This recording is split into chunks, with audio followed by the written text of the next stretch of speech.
Alors aujourd'hui, on va à la rencontre d'un fruit hyper riche en magnésium, le cacao. Mais attention, on ne va pas parler de chocolat, le chocolat hyper bourré de sucre, hein. Un cacao pur, un cacao cru, du 72%. Venez. Aux Antilles, le cacao, c'est un véritable trésor, un héritage. Et en le travaillant cru, on respecte tous ses bienfaits. On a plus de magnésium que la plupart des aliments connus, du fer, des antioxydants puissants et de la théobromine, cette molécule du bonheur naturel qui éveille ton cœur sans te shooter au sucre. Un carré de chocolat cru 70% minimum, ce n'est plus une gourmandise, c'est un soin, un câlin pour ton système nerveux. Après avoir cueilli les cabosses et bu une petite infusion de cacao, on récupère les fèves. La chair du fruit enveloppe la fève. Le fruit est légèrement sucré et acidulé. On a même pu noter une différence de saveur en fonction des zones de récolte. Une fois séché au soleil et à l'air libre, on a déjà pu percevoir et sentir le 100% cacao à l'intérieur de la fève.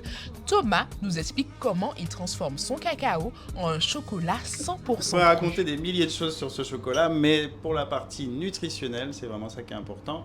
Moi, je ne fais pas de torréfaction dans un but précis, c'est que je pars du principe que les arbres mettent beaucoup d'énergie à nous fournir un produit qui est plein de magnésium, plein de vitamines, plein d'oligo-éléments, de polyphénols, etc. Et j'en passe.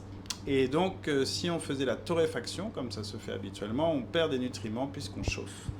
Donc moi, j'ai pris le parti de faire tourner cette machine qui va réduire le chocolat à 30 microns. Donc c'est là qu'on n'aura plus de sensation de matière entre la langue et le palais quand le chocolat va fondre. Donc cette machine, pour arriver aux 30 microns, elle va tourner pendant 5 jours à petite vitesse.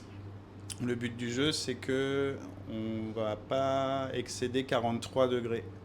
Donc dans tout le processus de fabrication du chocolat authentique, on n'excède jamais 43 degrés. Okay, donc là on est sur du cru. On n'a pas de cuisson, quoi. Tous les nutriments du cacao se retrouveront dans le produit fini, qui est quand même gourmand pour autant.